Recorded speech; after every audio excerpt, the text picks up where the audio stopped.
bombok terus ingkang anggilipun para pepunden kula sampun pikantuk kanugrahan wahyu ingkang wahyu kamulyan inggih menika wahyu katentreman mugi mawon saged sumurambah saged tumurun marang kula wangsa saged nglemaken praja Ngamarta lan praja Indraprasta inggih Kakang Semar ngaturke gumih panuwun tanpa pindhan Kakang Semar inggih inggih Dara Dewa paduka menika sampun ikhlas lahir batin anggenipun paduka menika tetapa wonten ing Ladi Brata nggih sedaya sampun pikantuk kanugrahan nggih nyuwun panuntun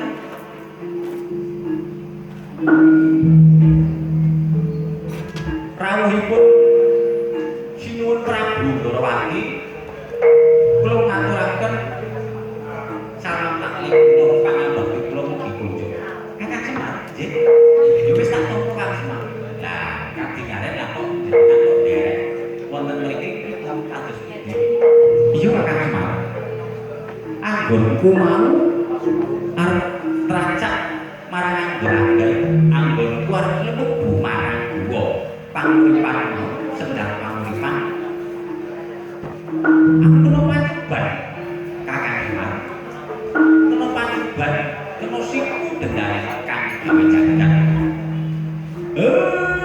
inggih kula tanggap sasmita menika nggih tiyang ingkang boten eling kelawan waspada boten ikut dhateng angger-angger peraturan ingkang wonten satunggiling swasana panggenan wonten iya Kakang Semar muji syukur kunjuk ngasari Gusti aku wis diruwak kelawan adikku Kuntadewa dadi bali marang kula mulanira anggon dadi brahala sakawit dadi wujud Kresna nyuwun inggih sinuwun mugi-mugi menika saged dados pelajaran saged dados pasinaon paduka mbok bilih wonten ilmu niku nggih saged angel ketemu tapi luwih angel meneh ya ketemu singgung mekaten niku sebab menapa Gusti kang akare jagat niku wenang bolak-balike atine manungsa kados mekaten niku namine urip kados mekaten Ndara Puntadewa Warti Dara Arjuna lan kula lan Sadaya sedaya sampun pikantuk niki negara Indraprasta negara Ngamarta badhe kula wangi sulaken dhateng nanging nyuwun pamunten mboten kok kula badhe kuwi negara Ngamarta lan pusaka Jamus Kalimasada kelawan pusaka Tunggulnaga niku nanging niku wonten pigatos wonten pendamelan ingkang kedah dipun rampungi nggih menika wonten salah setunggiling pusaka Ngamarta ingkang ical Ngamarta ingkang paduka boten ngamananta sinuwun cobi dilingene Kakang Semar Kakang Kakang Semar jenenge ingsun ali apa kang pusaka nggih mengke sekedhap malih mesti ana wisi ing saka Jamata lan ana alamat sing bakal teka kula ingkang Semar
nyuwun pangapunten kula ingkang Swarana. Kula badhe nampi pelaporan niku wonten salah setunggiling ingkang begawan Iman Mukmin ngamuk punggung madosi Rama Semar. Rama Semar teng pundi badhe dipun pejahi. Ndara Puntadewa niki leladi ingkang kedah dipun pungkasi. Monggo Ndara.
Tanpa ono senjata ayo perang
Begawan Iwan Mukmin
Ndara Puntadewa muji syukur kunjuk kersane Gusti Karya Jagat. Sanjata katiga menika senjatanipun Paduka Ndara. Jampus kalima sada payung tunggul naga lan tombak Kyai Keret menika sampun jangkep. Mugi-mugi ing negara Ngamarta menika saged gemah arepa ala jinawi kaloro rahayu. Mugi-mugi mawon saged ayo tentrem boten wonten alangan satunggal menapa. Mugi-mugi kemawon para kadang Pandhawa, para kawula dasih saged nyekuyung dhateng sedaya wiwit ngandhap tengah inggil saged manggal kalawan kawula saged manggal kelawan Gusti nipun. Nggih. Mugi-mugi para santa Kurawa nggih saged mangerteni dedalan menika. Para santa Kurawa menika saged legowo nampi lelakon menika. Anggenipun para kadang Pandhawa nembe kemawon nandhang pacoban. Nanging para santa Kurawa boten paring sambiyantu nanging malah keplok jare taplok injih. Sinuwun mugi-mugi niki dalu kanugrahan wahyu wahyu katentreman wahyu kamulyan wahyu kawicaksanan saged manempal dados tunggal wonten ing negari Ngamarta mriki. Inggih lelakon menika sampun cekap semanten sampun paripurna. Mugi-mugi ing desa Ambawan mriko ing Jawa Tengah saged ayem tentrem gemah repah loh jinawi kapala raharja. Amin. Saged ngedhekake pangraos paseduluran, kebersamaan, persatuan dan kesatuan. Amin. Saged asah asih asuh menapa kemawon kedah dipun musyawarah, kedah dipun klarifikasi, tabayun rembugan upami wonten berita-berita ingkang hoak, berita-berita ingkang derekinanten pesti bebenaripun nggih dipun tabayun klarifikasi rembugan kalih menapa sinten tiyang ingkang ngertosi sedaya mawon. Nggih cukup semanten. Alhamdulillah semar saking Japon semar fabiru illallah wa rasulih sallallahu alaihi wasallam. Mugi-mugi sedaya ing dalem menika wonten nilaipun ibadah kunjuk ngersani Gusti Allah lan mugi-mugi sedaya kita diparingi taufik hidayahipun lan sedaya mugi-mugi dipun paringi syafaat dening beliau Kanjeng Rasulullah sallallahu alaihi wasallam ingkang saged paring syafaat dhateng kita sedaya. Cekap semanten atur kawula wobile wonten nglintangipun anggenipun kula sakadang yoga sakadang marangana wonten nglintangipun kula nyuwun gunging samudra pangaksane slamet sing nanggap slamet sing ditanggap akhirul kalam. Wabillahi taufik wal hidayah wa minar rasul sallallahu alaihi wasallam asy-syafa'ah wa tarbiyah amin gom ziyad zaman radhiyallahu an-nadra wal barakah wal karamah. Wassalamualaikum warahmatullahi wabarakatuh. Eling-eling lawan waspada tirta kencana.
Matur dimakan para yoga. Terima kasih kepada Abang Sound System sekelangkung kepada Reng Jebel, Reng Kedura kepada Reng Indonesia apa setoloran ya. NGG matur nuwun nggih sekelangkung.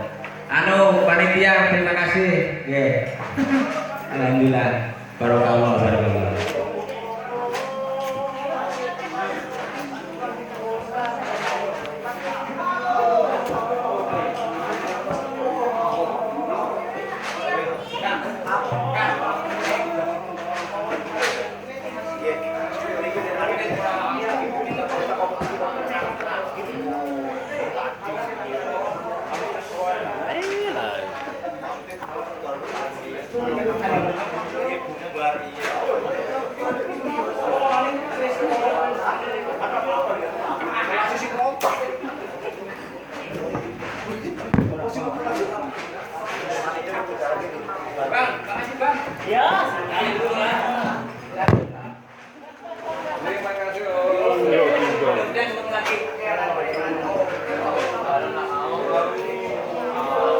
Iya tinggal.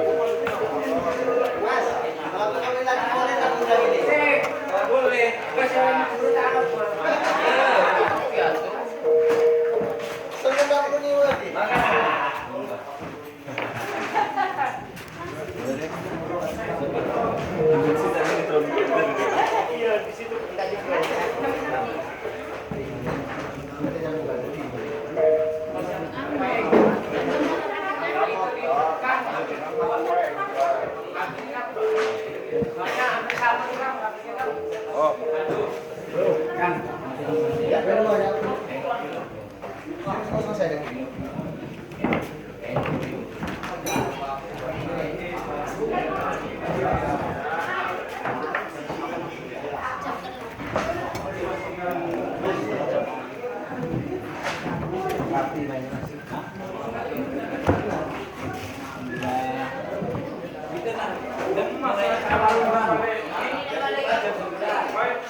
Sistemnya mantap.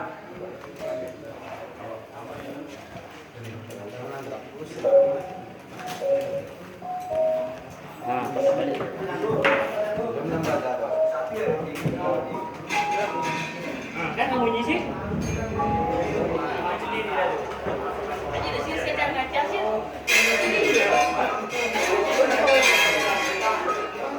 Sik ya. Ya.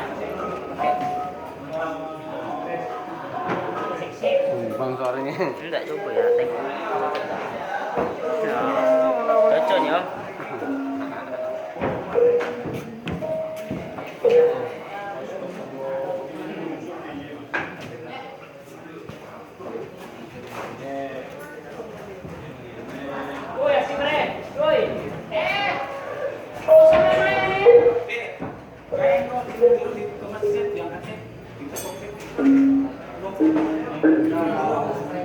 Oh ini.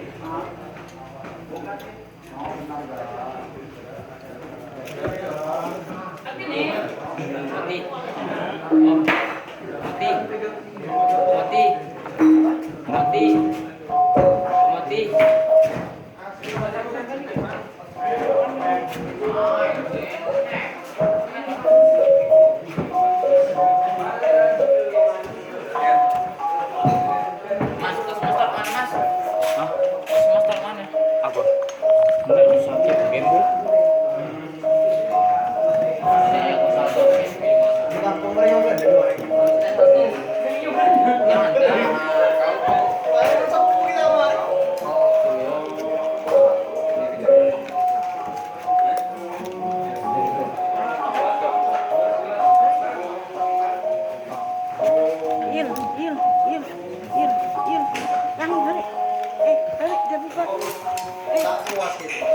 ada tinggal balik kok. Rendang mantap mau didik kan jadul. Gue pakai gak? Rendang mantap mau Pakai lagi.